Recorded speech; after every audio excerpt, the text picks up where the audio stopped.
আসসালামু আলাইকুম রহমতুল্লাহ। এ পর্বে আমরা ৯.২ এর যে ৮ নম্বর সমস্যা দেওয়া আছে, এই সমস্যাটি সমাধান করব। তো এখানে আমাদের দেওয়া আছে 1 minus cot square 60 degree by 1 plus cot square 60 degree. এখান থেকে আমাদেরকে মান নির্ণয় করতে হবে। তো চলেন আমরা কিভাবে মান নির্ণয় করি। তার আগে দেখেন ৯.২ এর এই অংশটাতে এই অধ্যায়টাতে আমাদের এখানে একটা চার্ট দেওয়া আছে। ঠিক আছে? এই চার্ট পুরোপুরি এই চার্টটা আমাদের কিন্তু একটু মুখস্থ রাখতে হবে। এটার একটা শর্টকাট নিয়ম আছে। নিয়মটা যদি আপনাদেরকে বলি, তো নিয়মটা হচ্ছে এরকম। আপনি যদি মুখস্থ করা ছাড়াই এই মানগুলো বের করতে চান, অর্থাৎ ধরেন এখানে sin 0 ডিগ্রির মান দেওয়া আছে 0, 30 ডিগ্রি মান হচ্ছে হাফ, 45 ডিগ্রি মান 1/√2 এরকম দেওয়া আছে। তো স্বভাবতই এই মান সবগুলো মুখস্থ রাখতে হয়। ঠিক আছে? এখন ধরেন আপনি মুখস্থ করবেন না, তাহলে সেক্ষেত্রে একটা শর্টকাট নিয়ম এখানে দেওয়া আছে। কি নিয়ম সেটা দেখেন। বলতেছে 0, 1, 2, 3 এবং 4 সংখ্যাগুলোর প্রত্যেকটিকে 4 দ্বারা ভাগ করে ভাগফলের বর্গমূল নিলে যথাক্রমে sin 0 degree, sin 30 degree, sin 45 degree, sin 60 degree এবং sin 90 ডিগ্রি এর মান পাওয়া যায়। অর্থাৎ দেখেন, প্রথম অংশটি দেখেন। ধরেন আপনি sin 0 ডিগ্রির মান বের করতে চান, তাই না? তাহলে সেক্ষেত্রে আপনাকে কি করতে হবে? এই যে শূন্যকে 4 দ্বারা ভাগ করতে হবে। ভাগ করে এটার উপরে রুট করতে হবে। তাহলে কত হবে বলেন তো? শূন্যকে কোনো কিছু দ্বারা ভাগ করলে ভাগফল কি হয়? শূন্যই হয়, তাই না? আর শূন্যের উপরে রুট করলে ফলাফল কি? শূন্য। তার মানে sin 0 ডিগ্রির মান হচ্ছে শূন্য। ঠিক একইভাবে আপনি যদি sin 30 ডিগ্রির মান চান, তাহলে আপনাকে 1 দ্বারা 1 কে 4 দ্বারা ভাগ করে তার উপর রুট করতে হবে। দেখেন কি আসে? 1 এর উপরে, আচ্ছা এই রুটটা তো 1 এর উপরেও আছে, 4 এর উপরেও আছে, তাই না? তো করেন, এক কাজ করেন, রুটটা 1 এর উপরে দিয়ে দেন। আলাদা আলাদা করে 1 এর উপরে একবার, আরেকবার হচ্ছে 4 এর উপরে। আচ্ছা 4 এর উপরে দেওয়ার আগে আমরা পক্ষে কি এভাবে লিখতে পারি না যে 2 তারপর স্কয়ার, 2 দুগুণা 4, তাই না? তো দেখেন 1 এর উপরে রুট করলে কি হয়? ফলাফল 1 এ হয়। আর এই যে 2 স্কয়ার তার উপরে রুট, তাহলে স্কয়ার আর রুট কাটা গেলে কি থাকবে স্যার? হাফ থাকতেছে, তাই না? তাহলে এখানে কি 1/2, তাই না?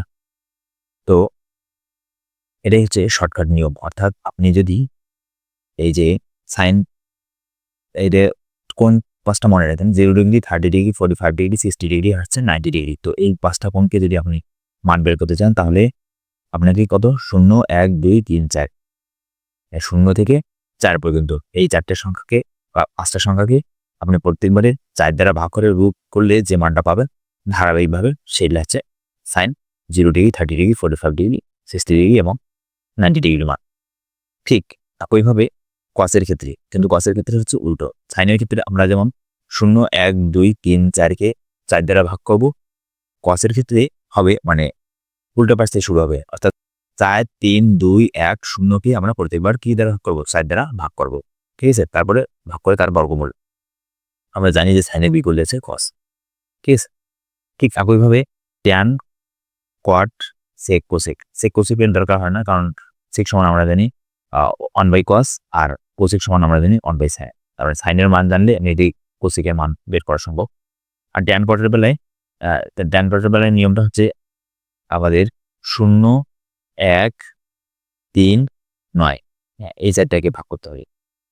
এবং ভাগ করতে হবে এটাকে এবার 3 দ্বারা। এখানে যেমন 4 দ্বারা ভাগ করলাম, এখানে 3 দ্বারা।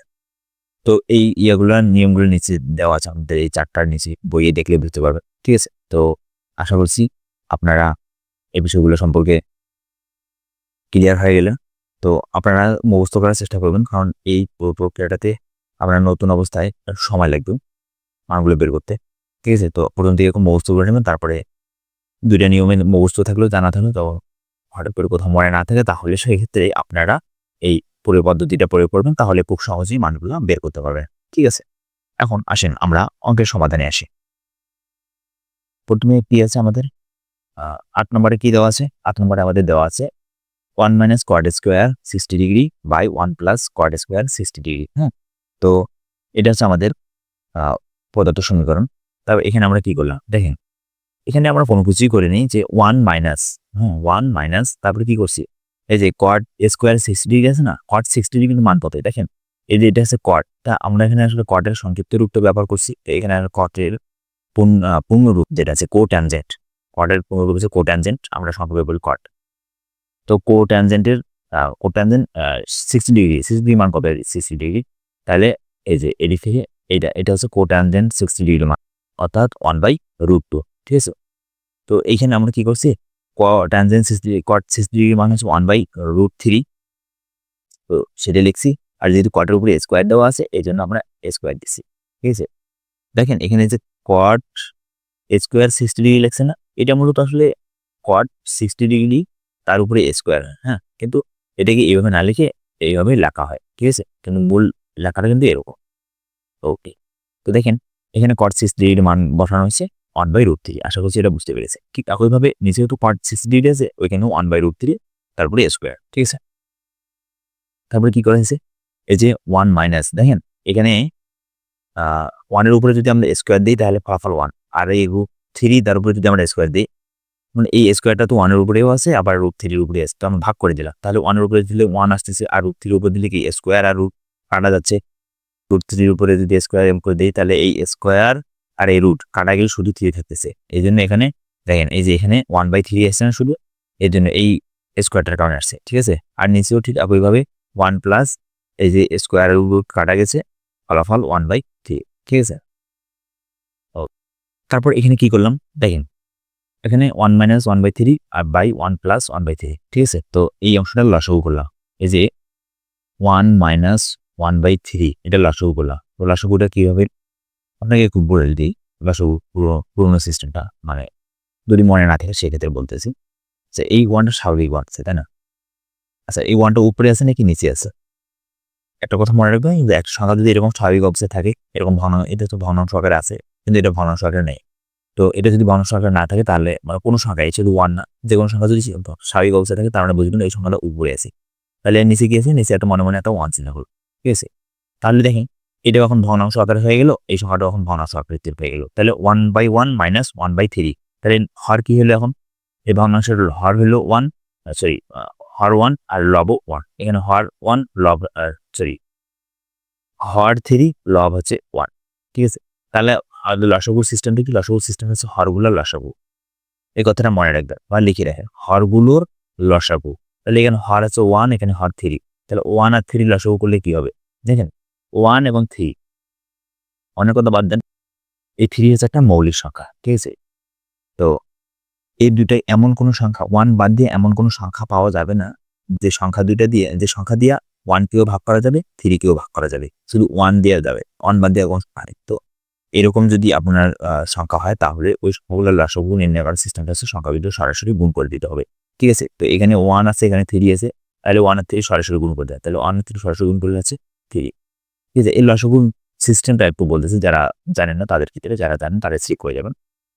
তাহলে 3 হলো, তাহলে এখন এরপরের কাজটি কি, লসাগু পাইলে এরপরের ধাপটা হচ্ছে যে এই হর দ্বারা, এই যে হর দ্বারা লসাগুকে ভাগ, তো এখানে হর আছে, এই কথাটা লিখে দেখেন 2 নম্বর আছে হর দ্বারা লসাগুকে ভাগ।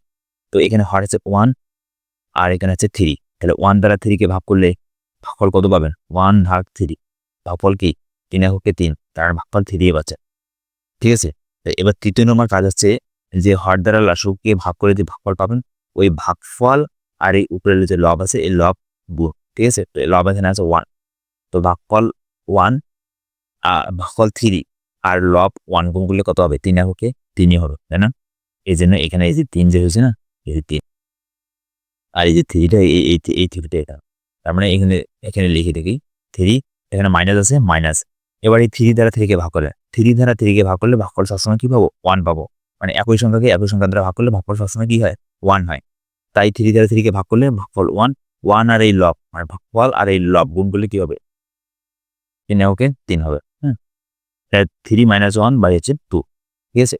তো এই যে 3 মাইনাস 1 বাই 2, এই যে এখানে লিখছি 3 মাইনাস 1 বাই 2, ঠিক আছে, ভাগ এখানে 1 প্লাস 1/3 আছে, তাই না। ঠিক একইভাবে এখানেও লসাগুটা করছি, এখানে শুধু মাইনাস ছিল আর এখানে কি আছে প্লাস আছে, এখানে প্লাস, ঠিক আছে। তাহলে 2/3 ভাগ হচ্ছে 3 আর 1 4, 4/3, ঠিক আছে। তো দেখেন এরপরে কি করলাম, এখানে 2/3 আছে, 2/3 লিখলাম, এখানে ভাগ 1টা 2টা 3টা হয়ে গেছে, তাই না। তো মাঝখানের ভাগটাকে গুণ করে দিলাম, তো আমরা জানি সভাপতি যে ভাগ গুণ এগুলো তার নিচে দিয়ে এগুলো উপাদানগুলো উল্টাউল্টি হয়ে যায়, অর্থাৎ 3টা উপরে আসবে আর এই 4টা কি হবে নিচে যাবে, তো তাই হয়েছে। ঠিক আছে, তো এরপরে কি হলো 2/3 ইন্টু 3/4। হ্যাঁ, তাহলে 2 দ্বিগুণে 4, এখানে 3 কাটা, তাহলে উপরে থাকতেছে, উপরে কোনো কিছু নাই মানে 1 আছে, আর নিচে কি আছে 2 আছে, তাহলে 1/2 এটাই হচ্ছে আনসার। ঠিক আছে, আশা করছি আপনারা বুঝতে পেরেছেন।